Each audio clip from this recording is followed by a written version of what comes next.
EVP Trade and Convention Center, Chennai. The biggest event destination now open for booking with 8,000 plus parking. Contact 85258 வணக்கம் sir. இன்றைய தினம் முதல்வர் விஜய் அவர்களுடைய Karur speech எப்படி பார்த்தீங்க? உங்களுடைய பார்வை என்னவா இருக்கு? நம்ம அங்கிருந்தே தொடங்கலாம். வழக்கமான ஒரு அரசியல் பேச்சு.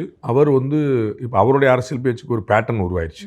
எப்படி சீமான் எப்படி பேசுவார், டி ராஜேந்தர் எப்படி பேசுவார், கலைஞர் எப்படி பேசுவார்னு ஒரு பேட்டர்ன் இருக்குல்ல. அந்த பேட்டர்ன் இவருக்கு டே ஒன்லேருந்து செட் ஆயிடுச்சு. எப்படி நம்ம விக்ரவாண்டி வீசாலையில் ஒரு மாநாட்டு ஆரம்பித்து 2-3 வருஷம் முன்னாடி பண்ணாரோ அதே மாதிரி இப்போ திருச்சி கிழக்கில் லேட்டஸ்ட்டாக பேசின வரைக்கும் ஒரே பேட்டர்ன். அதாவது ஜென்ஸியை அட்ரஸ் பண்ணுறது, நார்மலாக கேஷுவலாக மானம் வெக்கம் ரோசம் ஒரு அதுவும் கிடையாது அப்படின்னு சொல்லி. ஸோ அவர் என்ன கிடையாதுங்க அப்படின்றத நம்ம எல்லாருக்கும் புரிஞ்சுப்போம். நான் என்ன இதுவா அப்படின்னு திருச்சி கிழக்கில் சொன்னார். அந்த மாதிரி எல்லாருக்குமே சொல்லாமலே புரிய வைக்கக்கூடிய விஷயங்கள். மேடையில் நம்ம ஜாலியாக பேசிக்கலாம் அப்படிங்கிற விஷயங்கள் ஒரு ஹாப்பியாக சொன்னார். வேறு பொலிட்டிக்கலாக ஒரு ஸ்பெக்டாகுலரான ஸ்பீச். ஜாலியாக ஹாப்பியாக ஒரு டைம் பாஸ். இடையில ஒரு பாட்டெலாம் பாடி ஓடு ஓடு ஓடு ஓடு வேட்டக்காரன் வரான் ஓடு அப்படின்னு அங்கே இருக்கிறவங்களுக்கு அப்பா நம்ம விஜய் படத்தை நம்ம தியேட்டரில் பார்த்துருக்கோம், விஜய் படத்தை நேரையே பார்க்குறோம் அப்படிங்கிற ஒரு ஹாப்பி. கரெக்டாக செப்டம்பர் 17, 2025 என்ன நடந்துச்சு அப்படிங்கிறதுடைய ஒரு சின்ன பார்வையை மக்களுக்கு சொல்கிற மாதிரி கரூருடைய இஷ்யூல இருந்து தான் தொடங்குறாரு. ஒரு கேஸ் போயிட்டு இருக்கும்பொழுது காவல்துறையினர் ஏமாத்திட்டாங்க, இந்த மாதிரி பண்ணிட்டாங்க, நாங்கள் அவங்கள நம்பணும், ஆனால் அவங்க எங்களுக்கு துரோகம் பண்ணிட்டாங்க, இந்த மாதிரியான வார்த்தைகளை பயன்படுத்துறதுங்கிறது மற்றவங்க பேசுறது ஓகே. ஆனால் முதல்வர் அப்படிங்கிறப்போ ஒரு ரெஸ்பான்சிபிலிட்டி மிக்க ஒரு பதவியில் இருக்காரு அப்படின்றப்போ அவர் பேசுறது அக்செப்டபிளா? நம்ம அந்த இடத்துல அவரை நீங்கள் முதல்வராக பார்க்கக்கூடாது, அந்த இடத்துல ஒரு தாவேகா தலைவராக தான் பார்க்கணும். ஏன்னா தாவேகாவுடைய கூட்டம் தான். நீங்கள் காலையில் அவர் பேசுகிறது தாவேகாவுடைய கூட்டம். அதில் கலெக்டர் கிடையாது, எஸ்பி கிடையாது, அவங்கெல்லாம் பாதுகாப்பு ஏற்பாடு தான் பண்ணிட்டு இருந்தாங்க. அங்கே திரு ராஜ்மோகன் பள்ளிக்கல்வித்துறை அமைச்சர், அவர் பள்ளிக்கல்வித்துறை அமைச்சர் கிடையாது, அங்கேயுமே அவர் தான் எல்லா மேடையிலையும் ஒருங்கிணைக்கக்கூடியவர். அது அந்த வழக்கமான அந்த கேரவன் மேலே உள்ள ஏற்பாடு தான், அதே தான் இருப்பாங்க. ஸோ அந்த செட்டப் கம்ப்ளீட்டாக பார்த்தீங்கன்னா it is a political meeting. அப்போ ஒரு சிஎம்மாகவே இருந்தாலும் அவருக்கு பொலிட்டிக்கல் ரெஸ்பான்சிபிலிட்டின்னு ஒன்று இருக்குது. ஒரு தகப்பனாக இருப்பார், ஒரு பிரதராக இருப்பார், ஒரு அண்ணன் இருப்பார், ஒவ்வொருத்தரும் ஒரு ரோல் இருக்குல்ல. நீங்கள் அம்மாவுக்கு கொல்லி வைக்கலாமான்னு பாரத பிரதமரை பார்த்தீங்கன்னா பாரத பிரதமர் கொல்லி வைக்கல, அந்த அம்மாவுடைய பையன் நரேந்திர மோடி கொள்ளி வைக்கிறார். ஸோ அந்த மாதிரி அவங்களுக்கு வேறு ரெஸ்பான்சிபிலிட்டி இருக்குது. அப்போ கட்சி தலைவராக அவர் அங்கே நிற்கிறார். அப்போ கட்டாயமாக அவர் அதை நீங்கள் பேசக்கூடாதுன்னு நீங்கள் சொல்ல முடியாது. ஒரு முதலமைச்சராக அவர் பேசக்கூடாது, அதில் குழப்பம் இல்லை. கட்சி தலைவர் ஒரே ஆளுக்கான 2 டியூவல் ரோல் இருக்குது. இது காம்ப்ளிகேட்டட் தான். இது ஒரு கான்ஃப்ளிக்ட் ஆஃப் இன்ட்ரெஸ்ட் அங்கே இருக்குது, அதில் ஒன்றும் குழப்பம் இல்லை. ஆனால் அவங்கள இப்படி தான் பொலிட்டிக்கலாக போயிட்டுருக்குங்கன்னு நம்ம புரிஞ்சுக்கிறோம். அது இந்தியா முழுக்க எல்லாருமே பாரத பிரதமர் நரேந்திர மோடி பிரதமராக இருக்கிறாரு. அவர் மாநில தேர்தலில் போய் பிரச்சாரம் பண்ணி ஒரு மாநில அரசை கண்ணாபண்ண விமர்சிக்கிறாரு. எங்க நீங்கள் பிரதமர் ஒரு ஸ்டேட்டை விமர்சனம் பண்ணலாமான்னு கேட்க முடியாதுல்ல. அங்கே ஒரு பிஜேபி லீடராக போய் பிரச்சாரம் பண்ணுறார். You understand the difference. அவ்வளோதான் நம்ம புரிஞ்சிக்க வேண்டியது. கரூருக்கு போகிறாரு, கரெக்டாக 60 நாள் கழிச்சு போகிறாரு. ஆட்சி துவங்கி அவருடைய 60 நாள் போகிறது கரூருக்கு. ஏன் போகணும்? தமிழ்நாட்டில் வேறு எந்த இடத்துக்கும் போகல, திருச்சி கிழக்கு போனார், ப்ளஸ் கரூர் போகிறார். ஏன் போகிறாரு? இந்த நிகழ்ச்சிக்காக தான் போகிறாரு. அந்த கரூர் சம்பவத்தில், அந்த துயரத்தில் 41 பேர் நமக்கு இந்த இடத்துல தானே உயிரிழந்தாங்க. இப்போ அவங்களுக்கு ஒரு ஆறுதல் சொல்லணும் அப்படிங்கிறதுக்காக தான் போகிறாரு. அப்புறம் நீங்கள் அதை பற்றி பேசக்கூடாதுன்னு சொல்கிறதில்ல, நம்ம அதில் எதிர்பார்க்கணும், நியாயம் இல்லை. 3வது பாயிண்ட் அவர் அங்கே அதை மிஸ்கைட் பண்ணும்படியாக எதுவும் சொல்ல, ஒரு சைடு தன்னுடைய சைடை சொல்கிறாரு. ஆனால் இதனால் அவர் சாட்சிகளை கலைச்சிருவார், பஞ்சாயத்தை கூட்டிட்டாரு அப்படிங்கிற மாதிரியான விஷயங்கள் அங்கே இல்லை. நான் ஏற்கனவே நம்ம சாணக்கியாலெல்லாம் பேசின மாதிரி எஸ்பியோடைய வாக்குமூலம், டிஏஜியோடையது, ஏடிஜிபி எல்லண்டோடது, டிஜிபியோடது, திரு விஜயோடைய கட்சியுடைய மாவட்ட தலைவரோடதுன்னு எல்லா வாக்குமூலம் ஏற்கனவே வாங்கியாச்சு. காவல்துறை வாங்கியாச்சு, சிபிஐ வாங்கியாச்சு. ஸோ இனிமேல் அங்கே புதுசாக ஒரு சாட்சியை மாற்றிட்டாங்க இப்படின்ட்டாங்கன்னு சொல்லி அங்கே வாக போகிறது ஒன்றும் கிடையாது. அண்ட் இவருமே அதை வேறு மாதிரி மிஸ்இன்டர்பிரட் பண்ணுற மாதிரி ஒன்று சொல்ல. பாயிண்ட் என்ன அங்கே நோட் பண்ண, இவருடைய சைடை சொல்லியிருக்கிறார். என்ன சொல்லியிருக்கிறாரு? எங்களை போலீஸ் மிஸ்கைடு பண்ணாங்க, எங்களுக்கு ஃபால்ஸ் ப்ராமிஸ் கொடுத்தாங்க, ஏன் கேன்சல் பண்ணலை, ஏன் எங்களை வர விட்டீங்க, ஏன் எங்களை உள்ள வரைக்கும் வர விட்டீங்க, அப்போ நீங்கள் அதெல்லாம் ஒன்றும் பிரச்சனை பார்த்துக்கலாம் ஏன் எங்களுக்கு சொன்னீங்க, நான் வேறு இவங்களை நம்பி நான் தேங்க்ஸ்லாம் வேறு பண்ணேன். நாம் அதுதான் கேள்வி எழுப்புறாருன்னா கரெக்டாக அடுத்த வாரத்திலே அவர் போட்டுட்டார். நம்ம அந்த கூட்டம் நீங்கள் கரூரில் அந்த சம்பவம் நடந்த அன்றைக்கி நீங்கள் பார்த்தீங்கன்னா ஆரம்பித்த உடனே 2வது நிமிஷம் பேசியிருப்பார் அவர். இந்த காவல்துறைக்கு நான் நன்றி சொல்லணும், அவங்க இல்லைன்னா இந்த கூட்டம் சாத்தியம் இருக்காது, நான் இங்கே வந்திருக்கவே முடியாது, அவங்களால தான் இது சாத்தியம் சொல்லிட்டு கரூர் போலீஸுக்கு அவர் தேங்க் பண்ணுறார். இன்றைக்கி கரூர் போலீஸை அவர் ப்ளேம் பண்ணுறார். இது ஒரு சைடு உங்களுக்கு புரியுங்களா? அப்போ நாளைக்கு other side of the story காவல்துறை சொல்லியிருக்கணும். அதாவது அவங்க கரூரில் இருந்தவங்க. அப்போ இந்த இடத்துல உண்மை எதுங்கிறது தெரியும். ஏன்னா இவங்க என்ன சொல்கிறாங்க, நாங்கள் வர சொன்ன போது வரலன்றாங்க, ப்ளஸ் நாங்கள் அங்கேயே நிப்பாட்டிருங்க உள்ளே வராதிங்கன்னு சொன்னால் வரலன்னாங்க. 3வது 2 இடம் கேட்டபோது அந்த இடம் வேண்டாம், இந்த இடம் எடுத்துக்கோங்க, இந்த இடம் ஏற்கனவே இருந்தாலும் சொல்லி நாங்கள் சொன்னோம், அவங்க லெட்டரில் கொடுத்ததான் இந்த இடம், ஸோ நாங்கள் ஒன்றும் கம்பல் பண்ணல அப்படின்னு சொல்லி ஒரு 3 இடம் சொல்லலாம். இப்போ இந்த இடத்த பற்றி அவர் பேசுகிறார். ஸோ இடம் இவர்கள் அப்ளை பண்ணாங்க, நாங்கள் அப்ரூவ் பண்ணோங்கிறது காவல்துறை ஸ்டாண்டு. டைம் அவங்களா வந்தாங்க, நாங்கள் வந்து சீக்கிரம் வாங்கன்னு சொல்லி சொன்னோம் அப்படின்னு சொல்லிட்டு. ப்ளஸ் வந்து இடம் நாங்கள் வந்து எங்களுடைய ஆஃபீஸர்ஸ் வந்து முன்னாடியே நின்றுக்கங்க அப்படின்னு சொல்லி சொன்னாங்க. இல்லை கேமரா அங்கே தான் வந்து எங்களுக்கு கிடைக்கும், அப்போ தான் நாங்கள் பண்ண முடியும்னு சொல்லிட்டு அவங்க மாற்றினாங்க. ஸோ இந்த 3 டிஸ்பியூட்டும் இன்றைக்கி இவர் அதர் சைடு சொல்கிறார். என்னை ஏன் வர விட்டீங்க, ஏன் கூட்டத்தை நீங்கள் கேன்சல் பண்ணல, உங்களை நம்பி நான் வந்தேனே அப்படின்னு அவர் சொல்கிறார். அப்போ இதுக்கு அப்படியே அதர் சைடு வந்து காவல்துறை சொல்லுது. இதில் தான் சிபிஐ விசாரணை எது உண்மைன்னு தெரியும். இப்போ இவருடைய ஸ்டாண்டை தாவேகா தலைவராக திரு விஜய் தன்னுடைய ஸ்டாண்டை சொல்லியிருக்காரு. இதுதான் அவர் வந்து சிபிஐலையும் சொல்லியிருப்பாருன்னு நம்ம புரிஞ்சுக்கிறோம். இப்போ காவல்துறை சொன்ன ஸ்டாண்டில் எது உண்மைன்னு நம்ம பார்க்கணும். தினம்தோறும் விளக்கேற்ற நல்ல எண்ணெய் இதயம் நல்லெண்ணெய். ஓகே, அவர் பேசும்பொழுதுமே இது வந்து யார் சம்மந்தப்பட்டிருக்காங்க, யார் தப்பு பண்ணியிருக்காங்கன்னு நமக்கு தெரியும் சொன்ன உடனேயே அந்த மீட்டிங் முடிஞ்ச கொஞ்ச நேரங்களே வந்து கனிமொழி அவர்கள் வந்து சொல்றாங்க, அந்த இடத்துக்கு விரைந்து போனது நாங்க தான், இதை வச்சு அரசியல் பண்ணாதீங்கன்ற ஒரு ஸ்டேட்மெண்ட்டையும் அவங்க இந்த இடத்துல சொல்லுவாங்க. அந்த பிரச்சனைக்கு காரணமானவர் யார் அப்படிங்கிறது போது இன்னும் 4-5 வார்த்தைகள் க்ளூ கொடுக்குறாரு. இப்படி பண்ணாதீங்க, அப்படி பண்ணுங்க, அப்படி பண்ணாதீங்க, இப்படி பண்ணுங்க, இப்படி நடந்தால் அப்படி மாற்றி பண்ணுங்க, அப்படி நடக்காட்டா இப்படி பண்ணுங்கன்னு ஃபுல்லாக வந்து ஃபீடு பண்ணாங்க அப்படின்றார். அதாவது ஒருவேளை அதை நம்ம எப்படி புரிஞ்சுக்கிறோம் இன்டர்பிரேஷனை, ஒருவேளை ஸ்டாம்பீட் நடக்கலைன்னா நீங்கள் இப்படி பண்ணுங்க, ஸ்டாம்பீட் நடக்காதபடிக்கு அவர் எதுவுமே சொல்லணும் இப்படி பண்ணுங்க, நான் என்ன க்ளூ கிடைக்கும் போது இந்த மாதிரி பண்ணுங்கன்னு சொல்லிட்டு அவங்க தான் கம்ப்ளீட்டாக ப்ராம்ப்ட் பண்ணாங்க அப்படிங்கிறது அவரோட ஐடியா வந்துச்சு. இந்த 41 பேருடைய மரணம்ங்கிறது வந்து கம்ப்ளீட்டாக ஆர்கெஸ்ட்ரேட்டட், கம்ப்ளீட்டாக வந்து ட்ராமா பண்ணி பிளான் பண்ணது அப்படிங்கிறது அவருடைய பாயிண்ட். ஏன்னா அவர் சொல்லும்போது வந்து இப்படி நடந்தால் இந்த மாதிரி செய்யணும், இப்படி நடக்காட்டா அந்த மாதிரி செய்யணுங்கிற மாதிரி சொன்னாங்கன்னு சொல்லி அப்போ கம்ப்ளீட்டாக ஃபீடு பண்ணாங்கன்றார். அப்போ அது யாருங்கிறத முதலமைச்சராக அவர் சொல்லணும். அவர் வந்து தாவேகா தலைவராக வந்து நான் வந்து இதை ரிவீல் பண்ணக்கூடாது, எனக்கு வந்து அதில் கடமை இருக்குன்னு சொல்ல முடியல. தாவேகா தலைவராகவே சிபிஐயில் இந்த கேஸை விரைந்து விசாரிக்க சொல்லி அடிஷனலாக ஒரு பெட்டிஷன் போடணும். சீக்கிரமாக விசாரிங்க. எங்கள் நம்ம அமைச்சர் வந்து ஆதவர்ஜனா சொன்ன எங்களுக்கு ஒரு கணக்கு இருக்குது, அதை தீர்க்காம விட மாட்டேனார்ல, அதை தீர்க்க வேண்டிய தருணம் ரொம்ப லேட் ஆயிடுச்சு, 60 நாள் ஆயிடுச்சு, நீங்கள் முதலமைச்சர் ஆகிய ஒன்றுமே செய்ய வேண்டாம், கரூர் கேஸை சீக்கிரம் விசாரிங்க. இவ்வளோ எங்களுக்கு வந்து நீங்கள் செந்தில் பாலாஜி தண்டனை கொடுங்க, இல்லை செந்தில் பாலாஜி குற்றவாளியா இல்லைங்கிற அவங்க சொல்லுவாங்க, அது நமக்கு வேலை இல்லை. ஆனால் இந்த வழக்கு விரைவாக விசாரிங்க, உடனே எங்களுக்கு சொல்லுங்கள். இந்த விஷயத்தை நீங்கள் பண்ணணும்ல, அதை பண்ணுறாங்களா, சாட்சிகள் ஏதாவது பாக்கி இருக்கா, சர்க்கம்ஸ்டன்ஸ் எவிடன்ஸ் வேறு ஏதாவது பாக்கி இருக்கா, வேறு ஏதாவது உங்களுக்கு எவிடன்ஸ் வேணுமா, because now we are running the government. So government சைடில் இந்த காவல்துறை இங்கே இருக்குது, காவல்துறை சைடில் நாங்கள் உங்களுக்கு ஃபுல் சப்போர்ட் பண்ணுறோம். தாவேகா கட்சி இருக்குது, கட்சி சைடில் நாங்கள் ஃபுல் சப்போர்ட், ரெண்டுமே இப்போ எங்கள் கையில் இருக்குது. தாவேக்கா எங்கள் கையில் இருக்குது, கவர்மெண்ட் எங்கள் போலீஸ் எங்கள் கையில் இருக்குது, நான் ரெண்டுமே உங்களுக்கு சப்போர்ட் பண்ணி சொல்கிறோம். அப்படின்னா நீங்கள் வந்து கோரல் பண்ணி கடகடன் நீங்கள் விசாரணை முடிக்கிற கொண்டு வாங்க, அதுதான் நமக்கு ரொம்ப முக்கியம். இப்போ பார்த்தீங்கன்னா கோயம்புத்தூரில் ஒரு 10ஆம் வகுப்பு மாணவி பாலியல் வன்முறை செய்யப்பட்டு கொல்லப்பட்டான், சேலத்தை சேர்ந்த மாணவி கோயம்புத்தூரில். அப்போ அந்த குழந்தைக்கான அநீதி வந்து அவங்க யார் பாலியல் வன்முறை பண்ணாங்கன்னு கண்டுபிடிச்சி அவங்களுக்கு வந்து 10 நாள்லேயே சார்ஜ் ஷீட் ஃப்ரேம் பண்ணிட்டாங்க. அதை மாதிரி இந்த கேஸில் வந்து நீங்கள் தான் இவ்வளோ தெளிவாக சொல்லிட்டீங்களே, ப்ராம்ப்ட் பண்ணாங்கன்னு சொல்லிட்டீங்களே. அப்போ உங்களுக்கு தெரியும், நீங்கள் பேரை சொல்லலை, உங்களுடைய பெருந்தன்மை, நீங்கள் முதலமைச்சராக இருக்கீங்க சொல்லலை, ஆனால் நீங்கள் வந்து சொல்லாமல் எல்லாத்தையுமே சொல்லிட்டீங்க. நீங்கள் வந்து வரிக்கு வரி சொன்னாங்க, incident by inch by inch சொன்னாங்க, என்ன மாதிரி செய்யணும், என்ன மாதிரி செய்யாட்ட அந்த மாதிரி செய்யணும், என்ன மாதிரி நடந்தால் அப்படி செய்யணுங்கிற எல்லாம் ப்ராம்ப்ட் பண்ணாங்கன்னு சொல்லிட்டீங்க. அப்போ நீங்கள் வந்து ஆக்ஷன் எடுங்க, ஆக்ஷன் சிபிஐ இருக்கு, விரைவுபடுத்துங்க, அது செய்ய வேண்டிய கடமை அவங்களுக்கு இருக்குன்னு நினைக்கிறேன். கரூர் அப்படின்னும் பொழுது வந்து அவர் பேசுறதுக்கு முன்னாடியே ஊடகங்கள் எல்லாம் எதிர்பார்த்த விஷயம்னா, கரூருக்கு போறாருன்னா கண்டிப்பா செந்தில் பாலாஜி அவர்களை பத்தி பேசுவாங்க அப்படின்னு சொன்னாங்க. கடந்த ஆண்டு செப்டம்பர் 17ஆம் தேதி பாட்டலுக்கு 10 ரூபான்னு ஆரம்பிச்ச ஒரு பேச்சு இன்னைக்கும் அதே கரூர்ல வந்து வேட்டக்காரன்ல வந்து முடிஞ்சிருக்கு. இது வந்து ஒரு முதல்வராக இருக்கும்பொழுது இது ஒரு பண்பட்ட பேச்சா அப்படிங்கிற ஒரு கேள்வியையும் தொடர்ந்து சினிமா பாணியிலேயே இருக்காருங்கிற ஒரு விமர்சனத்தை 2 மாதங்கள் ஆகியும் அவருடைய அந்த விமர்சனம் பின்தொடருது.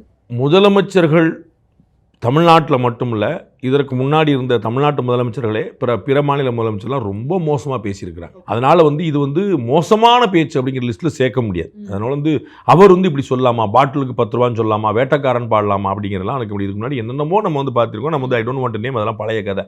அதனால் வந்து அரசியல்வாதிகள் முதலமைச்சராக அமைச்சர் பெருமக்களாக பதவியில் இருந்தபோதே என்னென்னமோ அவங்களா இப்படி அப்படிங்கிற அளவுக்குலாம் வந்து வெளியில் நீங்கள் சொல்லிட முடியாதுங்களுக்கெல்லாம் பேசியிருக்கிறாங்க, எழுதியிருக்கிறாங்க. அதெல்லாம் எல்லாமே வரலாறு பப்ளிக்கில் இருக்குது. அது ஒரு பக்கம் இருக்கட்டும். இன்னும் சினிமாக்காரராகவே இருக்கிறாருன்னு அவர் சினிமாக்காரர் தானே. அதை நீங்கள் வந்து திடீர்னு ஏதோ விஸ்வரூபம் எடுத்து மாற்றி வந்துட்டாருங்கிற மாதிரி நீங்கள் சொல்கிறீங்க. அந்த சேஞ்ச் ஓவருங்கிறது படிப்படியாக 41 வயசில் ஜெயலலிதா அவர்கள் சிஎம் 1991. 2001 அவங்க 2வது முறை சிஎம் ஆகும்போது நான் சொன்னாங்க, அப்போ அவங்களுக்கு 51 வயசு. அப்போ சொன்னாங்க, நான் கொஞ்சம் பக்குவப்பட்டு விட்டேன், நான் முன்னாடி இருந்த மாதிரிலாம் கொஞ்சம் பக்குவப்பட்டு விட்டேன். அது மாதிரி வந்து ஒரு ஏஜும் எக்ஸ்பீரியன்ஸும் வேறு கொடுக்கும். ஆனால் இது வந்து இது ஒரு அமைச்சூரான ஆக்டிவிட்டி. இன்னும் சினிமாக்காரருங்கிற ஒன்று கேவலமான விஷயம் கிடையாது. சினிமாக்காரராக தான் அவர் இருக்கிறார். அதில் என்ன உங்களுக்கு குழப்பம்? அவர் சினிமாக்காரர் தானே, தெரிஞ்சு தானே ஓட்டு போட்டோம். அவர் வந்து சார் சினிமாக்காரராக இருப்பார் நான் நினைக்கவே இல்லை சார் அப்படின்னு. விஜய் வந்து ஒரு ஸ்டார்னு எல்லாருக்குமே தெரியுமே. அப்போ அவர் சினிமாக்காரர்கள் தெர் இஸ் நோ டிஃப்ரென்ஸ். அந்த ஃபேன் ஃபாலோயிங் தான் அவருக்கு ஒரு பேஸ், அதுதான் ஓட்டர்ஸாக மாறுது. அப்போ அந்த ஃபேன் ஃபாலோயிங் எவ்வளோ எங்கே பேஸோ அதை ஏன் அவர் வந்து ஸ்கிப் பண்ணணும்? எனக்கு அங்கே பெரிய ஹோல்டு இருக்குது, அந்த ஹோல்டை நான் ஏன் ஸ்கிப் பண்ணணும்? அதனால் அவர் சினிமாக்காரர் மேலே பேசுகிறதுல வந்து நான் எந்த தப்பும் பார்க்கல. அவர் இப்படிலாம் பேசலாமான்னு இதோட மோசமாக பேசியிருக்கிறாங்க அப்படிங்கிறனால நான் வந்து அமைதியாக உட்காந்து. ஓகே, செந்தில் பாலாஜி அவர்களை பற்றி பேசும்பொழுதே கூடவே வந்து ஒருத்தர் வந்து ட்ரீட்மெண்ட் எடுக்கிறதுக்காக வெளிநாடுகளுக்கு போயிருக்காரு, முதல்வரை சொல்லலை, ஒருத்தர் நோண்டினதுக்கே இவ்வளோ பிரச்சனைகள் வருது அப்படின்னா இன்னும் தோண்ட தோண்ட யார் யாரெல்லாம் மாட்டுவாங்க அப்படின்னு சொன்ன இடத்துல விஜயபாஸ்கர் அவர்களும் இருந்தார். ஆமாம், திரு ஏவ வேலுவை தான் அவர் மறைமுகமாக கொடுக்குறாரு. சிங்கப்பூரில் போய் ட்ரீட்மெண்ட்டுக்குன்னு போய் உட்காந்துருக்கிறாரு அவர் அப்படின்றாரு. கட்டாயமாக ஆக்ஷன் எடுக்கணும், யார் யாரெல்லாம் தவறு செய்தார்களோ அதில் வந்து ஒன்றும் கிடையாது. அவர் வந்து சட்டமன்றத்தில் வாக்குறுதி கொடுத்துருக்கிறாரு, நான் வந்து தப்பு செஞ்சவங்களையும் விட மாட்டேன் அப்படின்னு சொல்லியிருக்கிறாரு. பதவியேற்ற அன்னைக்குமே சொல்லியிருக்கிறாரு, நான் தப்பு செஞ்சவங்களை விட மாட்டேன்னு. அதனால் வந்து தேர்தல் வாக்குறுதியிலையும் இது இருக்குது. அதனால் ஒரு முறைக்கு 3 முறை அவர் வந்து உறுதிப்படி சொல்லியிருக்கிறார். அதனால் கட்டாயமாக தவறு செய்தவர்களை விடக்கூடாது. வெறுமனே 10 நாள் சிறையில் அடைச்சிட்டு நீங்கள் இப்போ வந்து செந்தில் பாலாஜி நீங்கள் வந்து சேஸ் பண்ணீங்க கடுமையாக. அவரும் அவர் பிரதரும் போய் ஈஸியாக வந்து ஒரு முன்ஜாமீன் வாங்கிட்டு வந்துட்டாங்க. நாங்கள் ஏற்கனவே சொல்லியிருந்தோம், சாணக்கில் நாங்கள் சொல்லும்போது சொல்லியிருந்தோம், ஒன்றுமே கிடையாது, ட்ரிப்ளிகனில் 2 நாள் கையெழுத்து போடுங்கன்னு சொல்லி சொல்லிடுவாங்க, 2 வேளை கையெழுத்து போடுங்கன்னு சொல்லி சொல்லுவாங்க. அவர் காலையில் சாயந்தரம் பாப்பா அவர் கரூருக்கு வர மாட்டார், ஸோ கரூருக்கு வர விடலை அப்படின்னு சொல்லிட்டு இவருக்கு ஹாப்பி, அவர் முன்ஜாமீன் கொடுத்துட்டோம்னு அவருக்கு ஹாப்பி. 2க்கு நடுவில் ஒரு டிசிஷன் வந்துடும் தான் சொன்னோம். அப்படி தான் வந்துச்சுங்க. அவர் ஒரு வாரத்தில் அதை தளர்வு வாங்கிடுவார். இப்போ நாளைக்கு இப்போ மண்டே போயிட்டு வந்து நாங்கள் வந்து 3 நாளாக கையெழுத்து போட்டேன், தளர்வு கொடுத்துருங்க, இப்போ சிஎம்மோட மீட்டிங் முடிஞ்சிருச்சு, எங்களுக்கு ஒன்றும் பிரச்சனை இல்லை, தளர்வு வாங்கிறார். ஸோ 2 வேளை கையெழுத்து போடணும், இப்படி தான் முடிஞ்சிடும். என்னென்ன 10 நாள் ஒருத்தரை பிடிச்சி உள்ள வைக்கிறதுல எந்த பிரச்சனையுமே இல்லை, எந்த பிரயோஜனமும் இல்லை. தண்டிக்கப்பட்டு உள்ள வைக்கப்படணும். விசாரணை கைதியாக உள்ள இருக்கிற அர்த்தமே கிடையாது. 10 நாள் வந்துட போகிறாங்க, 15 நாள் வந்துட போகிறாங்க, அதில் வந்து என்ன லாபம் கிடைக்குது? அவங்க நான் ஜெயிலில் அடைச்சிட்டேன், அது தண்டனை கிடையாது, அது விசாரணை கைதி. அதற்கு பதிலாக இவர்கள் இந்த நடந்திருக்கக்கூடிய குற்றங்கள் எதுவுமே கொலையோ கொள்ளையோ அல்ல, ரைட்? இந்த மினிஸ்டர்ஸ் பண்ணியிருக்காங்கன்னு சொல்கிறது இது வந்து white collar crime, scams. So நான் எங்கேயோ காசு ஆட்டையை போட்டிருக்கேன், நான் நிலம் இல்லை ரோடே போடாமல் ரோடு போட்டேன்னு சொன்னேன், நீர்நிலையில் ஆக்கிரமித்தேன், என் வேண்டப்பட்டவங்களுக்கு பட்டா கொடுத்தேன், நான் காசு வாங்கினேன், லஞ்சம் வாங்கிட்டு ஒரு கம்பெனிக்கு அனுமதி கொடுத்தேன், எல்லாமே ஒயிட் கலர் கிரைம்ஸ். இது மாதிரிலாம் இருந்தால் ஸோ இந்த ஒயிட் கலர் கிரைம்ஸ்னால் ஏற்கனவே என்ன ப்ரூஃப் இருக்கோ அந்த ப்ரூஃப் தான் இருக்கும், புதுசாக ஒரு ப்ரூஃப் கிரியேட் பண்ண முடியாது, ஆல்ரெடி எக்ஸிஸ்டிங் தான். அது ஏற்கனவே அழிக்கப்பட்டதுன்னா அது ஒன்றும் திரும்பி நீங்கள் கிரியேட் பண்ணிட்டு இருக்க முடியாது, ரைட்? அப்போ இவரை ஒரு வாரம் ஜெயிலில் வச்சுட்டா படப்படம் எல்லாரும் வந்து வாக்குமூலம் கொடுத்துருவாங்கன்னு எதிர்பார்க்கல, அர்த்தமே கிடையாது. ஸோ வந்து செந்தில் பாலாஜி அவர்கள் சிறையில் இருந்தாலும் வெளியே இருந்தாலும், ஏவேவல் சிறையில் இருந்தாலும் வெளியே இருந்தாலும், திருவண்ணாமலை மக்கள் வந்து முன் வந்து ஒரு புகார் கொடுப்பாங்க நீங்கள் எதிர்பார்க்க முடியாது. அப்போ நீங்கள் ஏற்கனவே இருக்கக்கூடிய ஆதாரங்கள் வச்சு தான் நீங்கள் அங்கே மூவ் பண்ண முடியும். அப்போ விசாரணை கைதிகளாக யாரையும் சிறையில் எடுப்பது அர்த்தம் இல்லை, அவர்களை தண்டனை கைதிகளாக மாற்றுவதில் தான் உங்களுடைய அரசுடைய வேகம் இருக்குது. அதை நீங்கள் செய்யணும். அது செஞ்சால் இன்னைக்கு பேசும்போதும் தீய சக்தின்னு திமுக குறிப்பிடாரு, தீர்ந்து போன சக்தின்னு ஏடிஎம்கே கொடுக்குறாரு. ஏடிஎம்கேல ஆளே இல்லை, தீர்ந்து போயிட்டாங்க. சரி, தீர்ந்து எங்கே போனாங்க? தீர்ந்து போன சக்தியில் தீர்ந்து வந்த சக்தின்னு கொடுத்தது இல்லை, அங்கே போய் தீர்ந்து இங்கே வந்துருச்சு. அப்போ அதே தான் வாஷிங் மிஷினான்னு இன்றைக்கி அதை கேட்குறாரு. நாங்களாம் இந்த வாஷிங் மிஷின்றாங்க இது. அப்போ நீங்கள் வந்து வெண்டிங் மிஷின் அவங்கெல்லாம் சொல்கிறாங்க எலெக்ஷன், ரைட்? நீங்கள் வாஷிங் மிஷின் இல்லை, ஆனால் நீங்கள் வாக்குறுதி கொடுங்க, வெளியில் மக்கள் சொல்லுங்கள், மக்களே உங்களுக்கு தெரியாது இல்லை, மக்களே நான் உங்களுக்காக வந்திருக்கேன், மக்களே நான் பணத்துக்காக வரல எல்லாம் சொல்கிறீங்கல்ல. அப்போ இதே மாதிரியான ஊழல் புகார்களில் வழக்குகள் இருக்கக்கூடிய அதிமுக இருக்கக்கூடிய முன்னாள் அமைச்சர் மீது என்ன நடவடிக்கை? அதை சொல்லணும்ல. திமுகவை நான் விடமாட்டேன், நீங்கள் வெளுத்து கட்டிடுங்க, எலெக்ஷன் வெளுத்து, ரைட் ஓகே.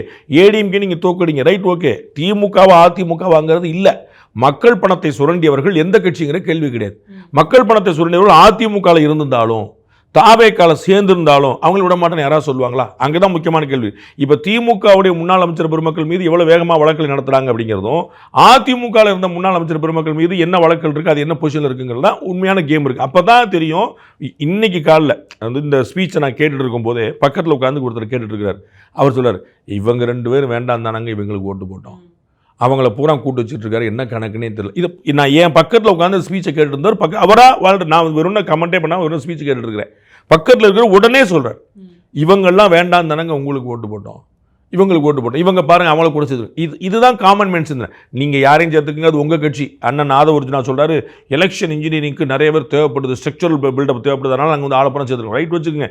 யாரை சேர்த்துக்கிட்டு இருக்கீங்க, ரைட்? யாரையும் சேர்த்துட்டு போங்க. வழக்கு என்ன பண்ண போறீங்க? Because you are in government no. ஏன் கூட சேர்ந்துட்டா உங்களுக்கு வழக்கு பாதுகாப்பு, ஏன் கூட சேர்ந்துட்டா உங்கள் குவாரியெல்லாம் நீங்கள் மண்ணள்ளிக்கலாம், நீங்கள் குவாரியில் வந்து கல்வெட்டிக்கலாம் அப்படின்னு, அது வந்து நோவே டிஃப்ரெண்ட் ஃப்ரம் எனிபடி. இது முழுக்க வந்து ஒரு தாவேக்க தலைவராகவே அந்த மேடையில் பங்கேற்றிருக்காரு அப்படின்னாலும் இது முழுக்க ஒரு அரசியல் மேடையாக தான் அமைந்திருக்கு இல்லையா? ஏன்னா இடைத்தேர்தலுக்கான ஒரு விதையாக தான் அந்த மேடையை பயன்படுத்தி இருக்காரு. அப்படிதான் பயன்படுத்தணும், அதில் ஒன்றும் குழப்பம் இல்லை. நீங்கள் கிடைக்கிற சந்தர்ப்பத்தை எல்லாம் பயன்படுத்தணும். அசம்பிளியவே அரசியல் மேடையாக்குறோம், திருமண விழாக்கள் அரசியல் மேடையாக்குறோம், எல்லா இடமும் அரசியல் மேடை. அரசியல் மேடையில் நீங்கள் அரசியல் பேசாமல் இருக்க முடியும்? அது வந்து பியூர்லி தாவேக்காவுடைய ஸ்டேஜ், அது தமிழ்நாடு கவர்மெண்ட்டோட ஸ்டேஜ் கிடையாது.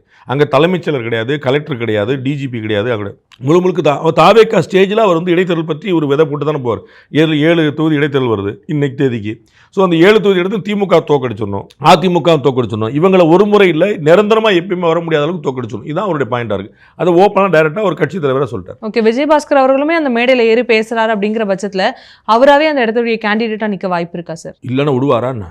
ஆனால் இது எதுவுமே தாவேக்காவுக்கு சறுக்காவே இருக்காதா? ஹியூஜ் லாஸ், இர்ரிப்பேரபிள் லாஸ்ங்கிறது அவங்களுடைய செயல்பாட்டில் தான் பார்க்க முடியும். ஒருத்தர் வந்து கெட்டவர்னே நீங்கள் பிம்பம் வச்சுருப்பீங்க, அவர் ஆட்சிக்கு வந்து அமைச்சராகி ஒழுங்காக வேலை பார்க்க ஆரம்பிச்சாருன்னு அதை மறந்துடும். முன்னாடி அப்படி இருந்தார்ப்பா, இப்போ பயங்கரமாக பின்னுறாருப்பா அப்படின்னு நம்ம அப்படியே மாற்றி சொல்லிடுவோம். அதனால் அந்த ஒரு நெகட்டிவ் பிம்பம் இவர்கள் மீதெல்லாம் இருக்கிறது உண்மைதான். அதிமுக முன்னாள் அமைச்சர்கள், திமுக முன்னாள் அமைச்சர்கள் மேலே அவங்க இருக்கிறது உண்மைதான். அது வந்து இங்கே எப்படி செயல்படுறாங்கிற பொறுத்து இருக்கும். ஆனால் அவங்க தான் கேண்டிடேட். அவங்க கேண்டிடேட் இல்லைன்னா அவங்க வேலையை காட்டிடுவாங்க. முதல்வர் அவர்கள் பேசும்பொழுது பேசவே மாட்டாங்க, பேசுங்க சிஎம் சார்னு சொல்கிறாங்க. ஆனால் நான் பேசினா எழுந்து போக ஆரம்பிச்சிடுறாங்க. நம்மளுடைய ஆட்சியை பொறுத்த வரைக்கும் பேச்சு இருக்காது, செயல் தான் இருக்கும் அப்படிங்கிற மாதிரி எல்லாம் சொல்லியிருந்தாங்க. நீங்கள் என்ன உணர்றீங்க இந்த 60 நாட்களுடைய விஜய் அவர்களுடைய ஆட்சியை? சிஎம் கம்மியாக பேசுகிறது சரிதான், அது ஒன்றும் தப்பு கிடையாது. சிஎம் வந்து போராடம் பூரா பேசிட்டு இருக்கணுங்கிற அவசியம் கிடையாது. பேசுனா மக்கள் ஓட்டு போட்டுருவாங்களா? கலைஞர் வந்து எங்கே மைக்கு நின்றாலும் பதில் சொல்லுவார். அவர் சிஐடி நகரில் பேசினாலும் சரி, கோபாலபுரத்தில் பேசினாலும் சரி, முரசொலி வாசலில் பேசினாலும் சரி, அறிவாலயம் வாசலில் பேசினாலும் சரி, தலைமைச் செயலர் எங்கே பேசினாலும் மைக்கு நின்றாலும் கொடுத்துருவார். நானே ஒரு பத்திரிகையாளர் தான் வேறு சொல்லுவார். அவர் உடனே நம்ம எல்லாம் ஆட்சியில் போட்டு உட்கார வச்சிட்டோமா என்ன? ஸோ அது நீங்கள் ப்ரெஸ்ஸில் பேசுகிறீங்களா இல்லையாங்கிறது மேட்டரே கிடையாது. அவர் பேசலாட்டா அவங்க அமைச்சர் பெருமக்கள் பேச போகிறாங்க, கட்சிக்காரங்க பேச போகிறாங்க. அதனால் வந்து செயல் தான் இங்கே தேவை, இங்கே பேச்சு தேவையில்லை. பேசி பேசி வீணாக போன ஒரு இடமா நம்ம உட்காந்துருக்கோம். அதனால் வந்து பேசாமல் இருந்தாலும் நல்லதாக, செயல்பட்டால் சரி, சரியாக செயல்பட்டால் ரொம்ப சரி. ஓகே, பத்திரிகையாளர்னு சொல்லும்பொழுது இன்றைக்கி பத்திரிகையாளர்களுக்கு உள்ள வந்து மறுப்பு தெரிவிச்சிருக்காங்க. ஏன்னா நேற்றைய தினம் வந்து அவங்களுக்கு அனுமதிக்கான பாஸ் கொடுத்து இன்றைக்கி அவங்க எல்லாமே செட் பண்ணதுக்கப்புறம் இங்கே உங்களுக்கு அனுமதி கிடையாது, வெளியே போகணும். எதுக்காக இந்த ஒரு புறக்கணிப்புன்னு சுத்தமாக புரியல. அந்த ஐடியாவே எனக்கு கிடைக்கல. அது வந்து என்னத்துக்கு அப்படின்னு தெரியல. எங்கேயாவது காலிச்சேர் இருக்குது, எங்கேயாவது கொட்டாய் விட்டாங்க, எங்கேயாவது தூங்குனாங்க, கண்டுபிடிச்சிருவாங்களா அப்படின்னு ஒரு தயக்கம். ஏன் அப்படின்னா 2 விஜயபாஸ்கர்கள் ஸ்கொயர் வந்து சேர்ந்தாங்க இல்லையா? அங்கே சேர்ந்தபோது இவங்க சேர ஆரம்பித்த உடனே மதியம் 12:30 மணி ஆச்சு, சாப்பாடு ரெடி ஆயிடுச்சு. சாப்பாடு ரெடி ஆனோடனே விஜய் மாட்டு பேசிகிட்டு இருக்கோம். நமக்கு ஒன்றும் சார் அங்கே விஜய் கிடையாது. அதனால் வந்து அவங்க மாட்டு பேசிகிட்டு இருக்கும், கட்சி மாதிரி சேர்த்தோம், அது ஒரிஜினல் நம்ம விஜயபாஸ்கர் தான் சொல்லிட்டு இவங்க எல்லாம் சாப்பிட போயிட்டாங்க. பின்னாடி பூரா ஏகப்பட்ட காலிச்சேர். அங்கே மிச்சம் மீதி எல்லாம் சாப்பிட்டுட்டு வந்து நல்லா தூங்கி, நல்லா ஏசி கவர்டு. நம்மளால் தான் பேசிகிட்டு இருக்காங்க. நம்ம அந்த கரகாட்டக்கார படத்தில் சொல்லுவானே, நீங்கள் தவுள் வாசிக்கணும் நான் தூங்கணும் அப்படின்பார். கவுண்டமணி சாரை பார்த்து செந்தில் சார் நீங்கள் தவுள் வாசிக்கணும் நான் தூங்கணும் நம்பர். அது மாதிரி நல்ல இவங்கெல்லாம் பேசிக்கிட்டே இருக்க அவர் தாளாட்டு மாதிரி ஜம்முன்னு படுத்து தூங்குனாங்க நிறைய பேர். இது எல்லா சேனலும் எடுத்து போட்டாங்க. என்ன நிறைய பின்னாடி காலிச்சேர்கள் இருக்குது. வந்திருந்தவங்களும் திரும்பி நிறைய பேர் தூங்கிட்டாங்க. ஏன்னா நைட்டு பூரா 7 மணி நேரம் 8 மணி நேரம் ட்ராவல். ஒன்று புதுக்கோட்டையிலேருந்து கரூர்லேருந்து வரலாம் 7 மணி 8 மணி நேரம் ட்ராவல். ஸோ அவங்க திரும்பி 7-8 மணி நேரம் போனவங்க. ஸோ அலுப்பாக இருக்குங்கனால வந்து தூங்கிட்டாங்க எல்லாருமே. இந்த வீடியோ காட்சிலாம் வந்த மாதிரி இங்கே தான் எடுத்து போட்டு போகிறாங்க. இதுனா நாம ட்ரோன் ஷாட்டில் எடுத்து வச்சுட்டு கூட்டம் அப்படியே அம்மிட்டு இருக்க மாதிரி பயங்கரமாக அப்படியே முன்ன பின்ன வச்சு நம்ம போட்டு காட்டுறோம். எங்கே க்ளோஸ்அப் காட்டணும், எங்கே கட் பண்ணுவோம் நம்ம எடிட்டருக்கு வந்து பிரமாதமாக தெரியும். பத்திரிக்காரங்க வந்தாங்கன்னா நம்மளை விட்டுருவாங்க, வேற எங்கேயா இருக்க எடுத்து போட்டுருவாங்க அப்படின்னு சொல்லி பண்ணியிருப்பாங்கன்னு நினைக்கிறேன். வேறு I don't see any other reason. அவர்களை வந்து ஏதோ வந்து ஒரு பயங்கரவாதிகள் மாதிரி வெளியேற்றி நீங்கள் உள்ளே இருக்கக்கூடாது போங்கன்னு சொல்ல ஒன்றுமே இல்லை. எனக்கு தெரியும். நம்ம பல இடங்களில் பார்த்தீங்கன்னா கேமரா வேண்டாம் ரிப்போர்ட்டர்ஸ் வாங்கம்பாங்க. ரிப்போர்ட்டர்ஸ்க்கெல்லாம் கேமராமேன் மட்டும் கூட ரிப்போர்ட்டர்ஸ் வேண்டாம்பாங்க. இது மாதிரி நிறைய சொல்லி பார்த்துருக்கோம். யாருமே வேணாம், பத்திரிக்காரங்களே வேண்டாம், எஸ்பி சொல்கிறாரு இங்கே செல்லாதுங்க, கலெக்டர் கொடுத்தா செல்லாதுங்க அப்படின்றார். I am completely surprise, no clue. எதுக்காக இது பண்ணாங்க? அவர் என்ன பயங்கரவாதிகளா, தீவிரவாதிகளா, ஏதாவது குறுக்க பார்த்து கேள்வி கேட்ட போகிறாங்களா? விஜய் சார் நீங்கள் பதில் சொல்ல முடியுமா முடியாதுன்னு எதாவது ஆம்புஷ் பண்ண போகிறாங்களா? அதெல்லாம் பண்ணுறவங்களே கிடையாது, பண்ண மாட்டாங்க. அவங்களுக்கும் நாகரிகம் தெரியும், அது ஒன்றும் பிரச்சனை இல்லை. ஆனால் அங்கே இடத்துலையே இருக்கக்கூடாது, கிளம்புங்கன்னு சொல்கிறதுக்கு என்ன நினச்சின்னு எனக்கு ஒன்று புரியல. ரொம்ப சர்ப்ரைஸ். ஊழல் யார் கேட்டாலும் வந்து லஞ்சம் கொடுக்க மாட்டேன்னு சொல்லுங்க அப்படின்னு சொல்லியிருக்காங்க. இந்த 60 நாட்களில் வந்து நிறைய பேர் விஜய் அவர்களுடைய ஆட்சியை பற்றி பெருமையாக பேசக்கூடிய விஷயத்தில் ஊழல் குறைஞ்சிருக்கு. இப்போ வந்து ஒரு கரண்ட் வாங்கணும், அந்த ஒரு பெர்மிஷன் வாங்கணும் அப்படின்னு போனாலுமே இப்போ யாரும் லஞ்சம் கேட்கறது கிடையாது, மரியாதையா நடத்துறாங்கன்ற விஷயம் பொதுமக்களுமே பேச ஆரம்பிச்சிருக்காங்க. இது நான் அப்படி கேள்விப்படலை. நான் கேள்விப்பட்டது மேல் மட்டத்தில் குறைஞ்சிருக்கு. இப்போ வரைக்கும் வந்து அமைச்சர் காசு கேட்டார், செக்ரட்டரி காசு கேட்டார் அப்படிங்கிற சமாச்சாரங்கள் வரலையே தவிர கீழே வந்து நீங்கள் ஹாஸ்பிட்டல்லேருந்து, ஆர்டிஓ ஆஃபீஸ்லேருந்து, கலெக்டரேட்லேருந்து எல்லா இடத்துலையும் இருக்க தான் செய்யுது. அதெல்லாம் முழுசாலாம் ஒளிஞ்சிடல. உங்களுக்கு தெரியுமில்ல சார்னு சொல்லி சொல்கிறாங்க. அதெல்லாம் அப்படிலாம் சுத்தமாலாம் ஒளிஞ்சிடல. பாட்டிலுக்கு எங்கேயுமே எக்ஸ்ட்ரா காசு கேட்கறது இல்லை, அதெல்லாம் இல்லை. எல்லாம் கேட்டுட்டு இருக்காங்க, நடந்துட்டுருக்கு, எல்லாமே ஓடிட்டுருக்கு. அதில் வந்து கீழ் லெவலில் ஊழல் வந்து சுத்தமாலாம் ஒளிஞ்சிடல. அது வந்து ஏற்கிறதுக்கு இல்லை, அது உண்மையும் இல்லை.